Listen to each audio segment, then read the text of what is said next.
Hi there, and welcome to my video, which today is called Death is Not Random. So first of all, I wanted to start by explaining just a teeny bit again about who I am, because sometimes people say, how do you know this information? So basically, I had a near-death experience in 2006, and you can actually you can actually look up my story. You can read my book, look up my story, look up my website, anitamoorjani.com. I had a near-death experience where I died from end-stage cancer, and I crossed over to the other side. And when I crossed over, I got this understanding of what it's like to die, to be on the other side. So I wanted to explain that first of all. And so everything I express it comes from my understanding of the other side. I don't want to claim that I know the one and only truth and all that, but at the same time, I want to just clarify that my information is not gleaned from books or anything. It is from firsthand experience of having crossed over and been there and absorbing the feeling and actually being on the other side. So when I was on the other side, I had left behind my body. I was pure spirit, pure soul, pure essence, and I know what that feels like. And so when I do these videos, when I answer questions, it's coming from the perspective of being on the other side. So hence my view from the other side. How does life what does life look like viewing from that perspective? What does the world look like and the things that happen in the world? So I can still kind of project myself to when I was there and what I would feel, because when I was there was incredible clarity. It was like I understood why I had got sick. I understood how it was that my life had ended up being the way it was and how it came to be that I was lying in that hospital bed dying. And so these videos is just my way of offering my view from that side. So now I want to talk today about death not being random. A lot of people still believe that we are victims of death, and I want to clarify that. There isn't one single reason for death, though. But there are multiple reasons, and I want to give you several of the reasons. But in every case, your soul, your higher self, has a part in choosing that moment in time to exit this planet. And that's really what I want to get at today. So first of all, a question that comes up time and time again is people constantly ask me, how come you got a second chance at life and my so-and-so, you know, my daughter, my sister, my mother, they didn't come back? Why you? Why did you get chosen? So I want to clarify here, I was not chosen. That was something between my soul and source. And if somebody that you know and love did not come back, it was something between their soul and source. And it does not mean they didn't love you enough. In fact, it's the total opposite. And I'll explain that a little bit more.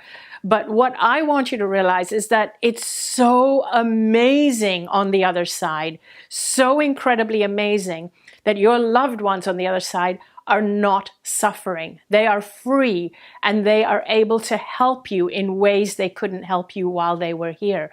They're able to support you in ways that they couldn't support you while they were here because of whatever limitations that we have as physical beings.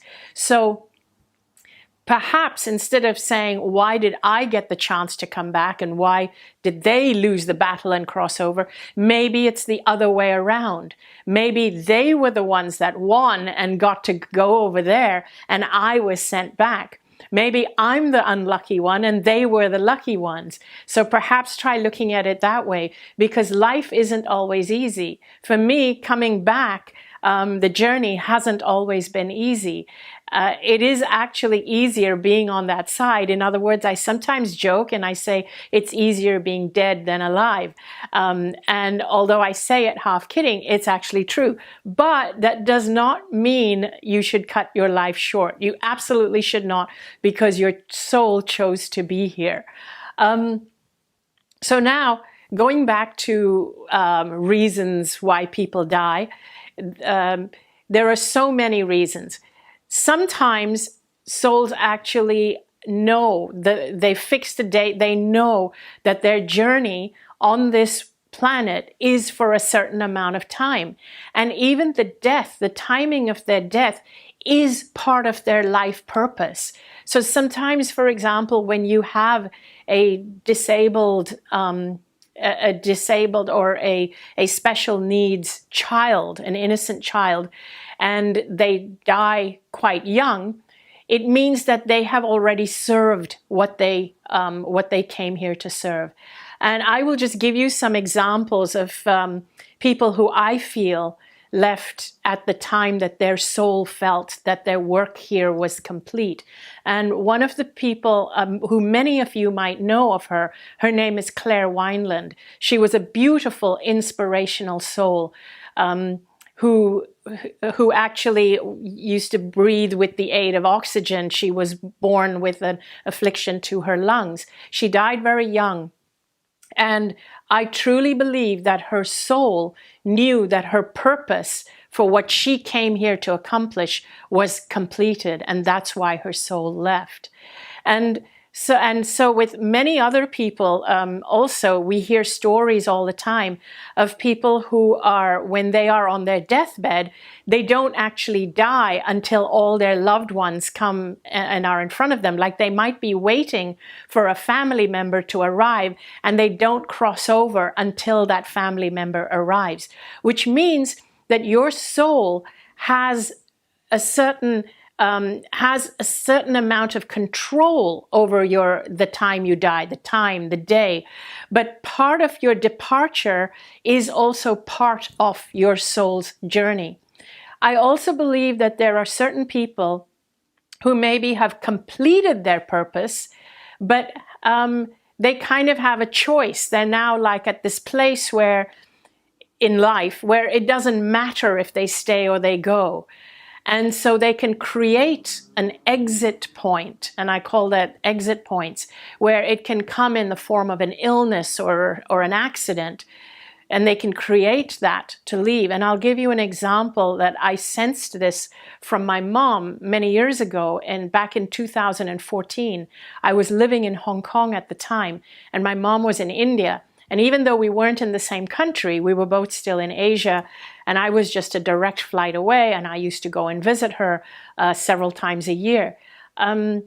What happened though in 2014, we had made this big decision to leave Asia, to leave Hong Kong, and to move to the United States.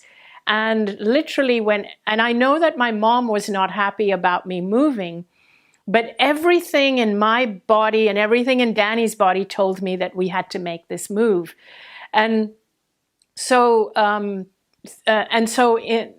when we had packed everything, we'd packed our home, we had literally shipped whatever we needed to ship, and we were literally ready to go. We were living in a hotel for those last few days before leaving Hong Kong to fly to California. We were going to arrive at Los Angeles airport.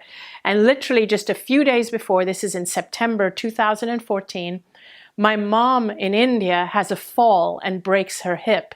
And so we had to stall our plans of leaving Hong Kong to go to the United States. I had to fly straight to India to be with my mom. She refused to have the hip surgery until I got there. My brother was there, and we were there with my mom, my sister-in-law, and so we were all there taking care of her during that time. And I was there with her through the surgery. The doctors, because of my mom's age, she was about 88 at that time. The doctors told me that the surgery was a high risk for her because of her age. She may or may not make it, even though it was just a hip surgery. She may or may not make it, and they told me to be prepared. So I was really, really distraught and sad and thinking, oh my gosh, how can I leave her like this? So there we were with her, and she came out of the surgery totally, the surgery was successful. But when she was delirious and she was in the intensive care unit, I remember I was sitting there with her, and she started seeing beings around her. And she was asking me, and she said, who are these people in the room? And I said, there's no one here. And she said, can't you see them? They're here. They're around me. And so when she said that, I got chills, but also I started to feel really sad. I thought, oh no, they've come to get her. For me, that's a sign that her loved ones are coming to get her. And so I really didn't want her to go. But I said to her that, you have to do whatever your higher self wants to do. But, and this is what I said to her, I said, but I want you to know that me moving to America does not mean I'm not going to come and visit you. And I told her that I would call her regularly, and I told her that I would come and visit her twice a year, no matter what, even though it was such a long distance. And we had to change flights and stuff like that. I said, I will still come twice a year, even though I'm moving that far away. And I was telling her this over and over. She started to come out of that space that she was in. And then I would remind her, I'm going to come back twice a year. I'm going to call her. What subsequently happened was that she healed fully. She healed fully, and she is still alive today. And this is 6 years on. So this was in 2014. It's 7 years on. Sorry, it's 7 years on. And she is now in her 90s. She's about 94. And she is still hanging in there. And I truly feel that she had created like an exit point for her, that if she was not needed here anymore, she was ready to go. But because I said that I would come back and I would still call her, she actually pulled through. I think that people create exit points like that, where it's like a soft opening, where there's an opportunity that if they choose to go, they can go. But if there's a reason for them to stay, they will stay. I hear stories all the time, like, for example, the actress Carrie Fisher. She was she was on Star Wars. She was Princess Leia on Star Wars. And she was really, really sick with cancer. And her mother is the famous actress Debbie Reynolds. Her mother was taking care of her while she was sick. Well, Carrie Fisher didn't make it. She transcended and went to this beautiful space on the other side. And her mom literally followed her within a day or two of her passing. It was like her mom lost her reason to live. I also know that of people, and I hear this a lot, where people's lives become so difficult and so painful.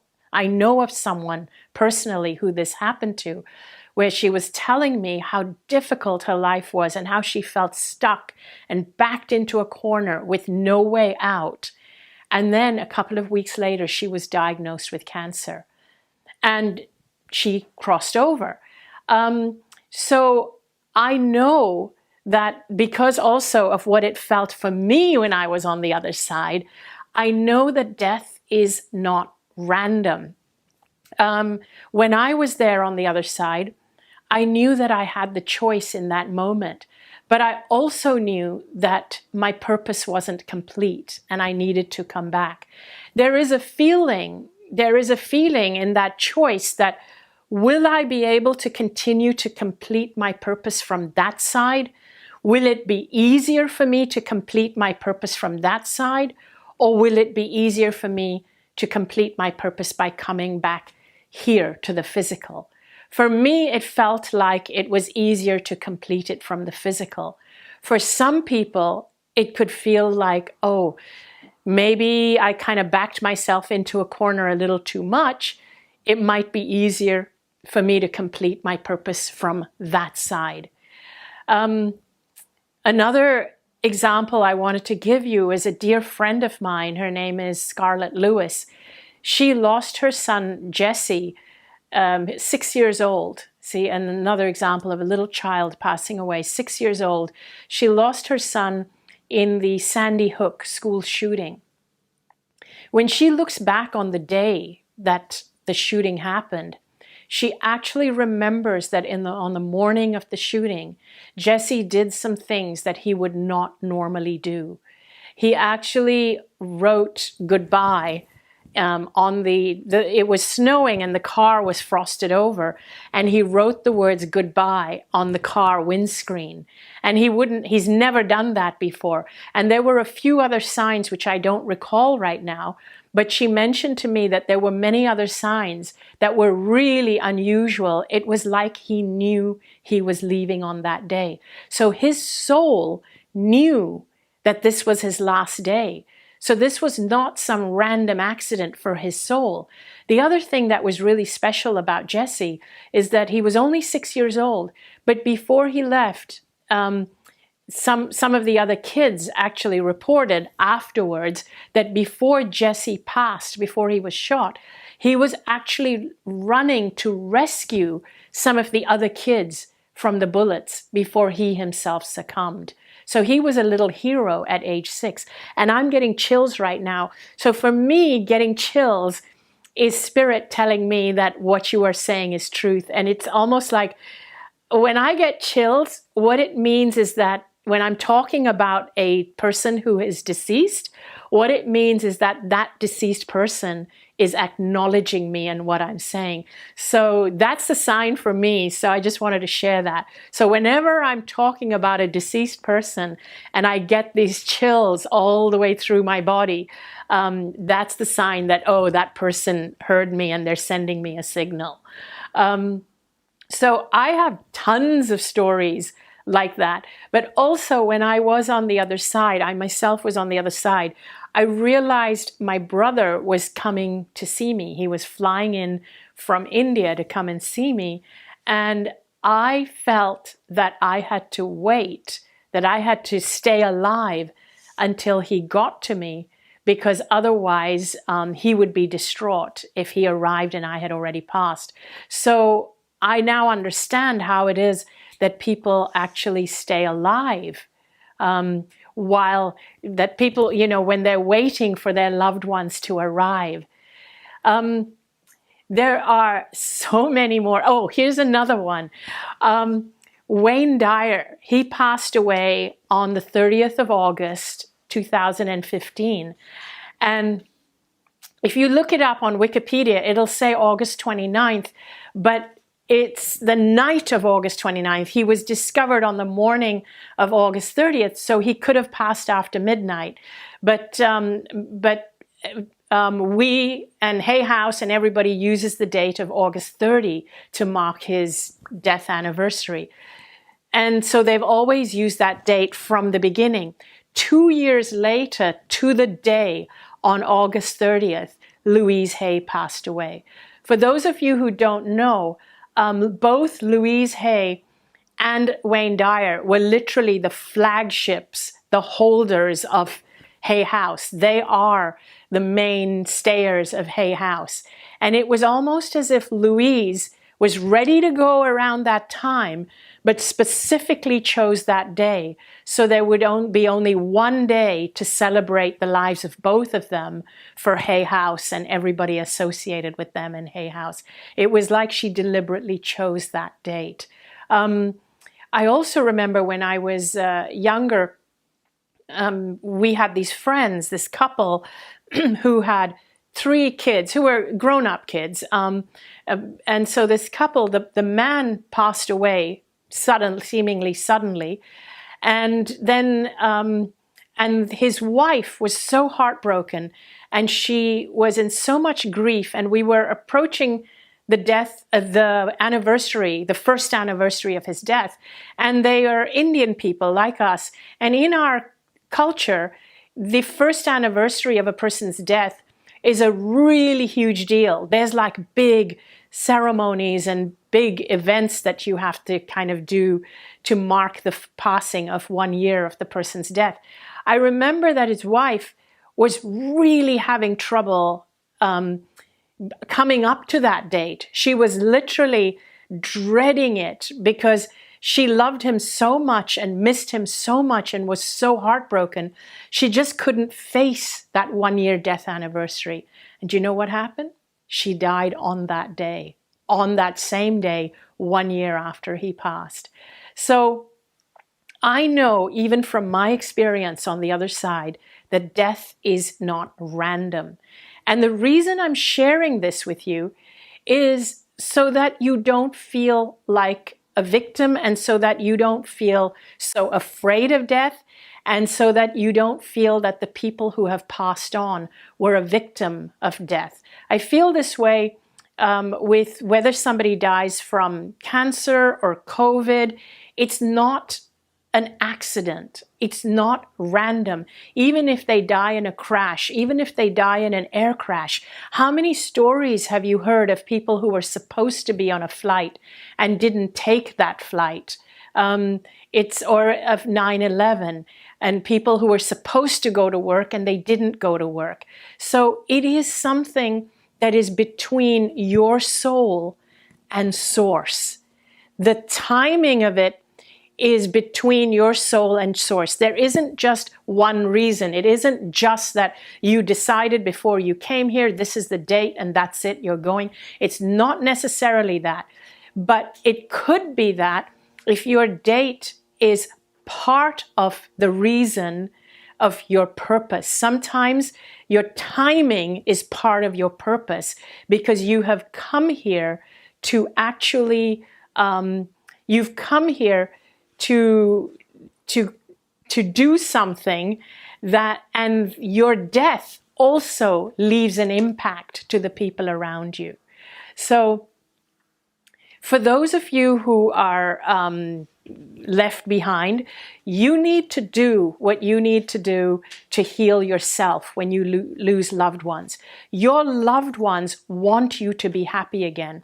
They are guiding you. So number one is they do not leave because they don't love you enough. That's never the case. They love you unconditionally. And if they leave, if they have chosen to leave, it's truly because they think they can do more good from the other side than this side. One person who I really sensed chose to leave, the reason she chose to leave is because I feel that she truly felt that she had messed up the lives of the people she loved. And she truly felt that they were better off without her here, and that she truly felt she could do more from the other side. I got that strong feeling from her. So these are the different reasons that people leave. The other thing I want to tell you is that if somebody commits suicide, if somebody takes their own life, they are not suffering. No matter what circumstances under what somebody leaves, whether it's by accident, whether it's through illness, whether it's by taking their own life, they are not suffering on the other side. They are not being punished. Many of you have been brought up to believe that if you take your own life, you're going to be punished on the other side. That is a cultural belief. That's part of your cultural field. It's not part of the reality, the esoteric field, the real reality. So you need to know that even if your loved one has taken their own life, they are not suffering. The other side is only love, only love, only love. I cannot say this enough. There is no way that you would suffer so much here to the point of wanting to take your life that you would cross over only to suffer more. That doesn't even make sense to me. How can people say that God is love and then say God does all these things? That makes no sense to me. So in our cultural beliefs of religions, there is so much paradox and contradiction. But when you actually cross over, there is no contradiction. It is only love. And your loved ones who have taken their own lives are not going to be asked to do it over and over again till they get it right. No, these are all human constructs. When you're there, there is only pure love, freedom, liberation, and a desire to improve the life of the people here on this earth. Our loved ones, no matter who they are, even if we didn't get along with them well when they were in physical form, even if they were disturbed, even if they were addicted, whatever circumstances, even if they had PTSD, no matter what, they are not suffering if they are once they cross over to the other side. They are experiencing bliss. And what do? They actually support us. They really do. They support us. And if you want their help and their support, you have to be open to it. You have to be open to it, allow it, and ask for it, because they can't come to you if you are closed off. So what I really want to leave you with is that you are not a victim of death. And why is it important for me to say that? Because one of the things that caused me to get cancer in the first place was that I lived in fear of death. And I see this happening again now in the times we live in, where constantly we're being bombarded with information about how many people are dying every day from this pandemic. And I used to fear cancer. I watched people die from cancer. I thought we are victims of what happens to us. I thought we are victims of death. I thought we are victims of our diseases. We are not. We are not. Your job is to open up to the guidance, allow Spirit to work through you, find your joy, stop buying into victim mentality, because remember, victim mentality sells. One of the things that's so common here in our paradigm is that people are always telling you that if you don't do this, you're going to die. If you don't do this, you're going to get sick. If you don't do this, you're going to get sick. And I have exactly what you need not to get sick. I want to tell you, nobody has power over you. Nobody has the power to tell you when you are going to die. That is between you, your soul, and Source. Not even a doctor can tell you when you're going to die. They told me I was going to die on February the 2nd, 2006. 15 years on, 15 and a half years on, I am still here and I am sharing this message so that you know that you can step into your power, tune into your own soul, tune into your higher self, and allow your higher self to express itself through you fearlessly. Claim your own life. Don't let anyone own your power. Your life is yours. Your soul is yours. It expresses itself through you. Love yourself. Work on getting more confident. Work on loving yourself more. Work on trusting your higher self. And trust what feels good to you. Really, if what I'm saying feels good to you, trust it. If it doesn't feel good, if it brings you to fear, disregard it. Disregard messages that bring you fear, because they actually deplete you. I'm not saying throw caution to the wind, but what I am saying is that when you love yourself, you will be guided to do the right thing at the right time. So thank you so much for tuning in. If you liked this video, please click like, please follow me on social media, please subscribe to my channels and to my newsletter, and I can't wait to see you again soon. Bye!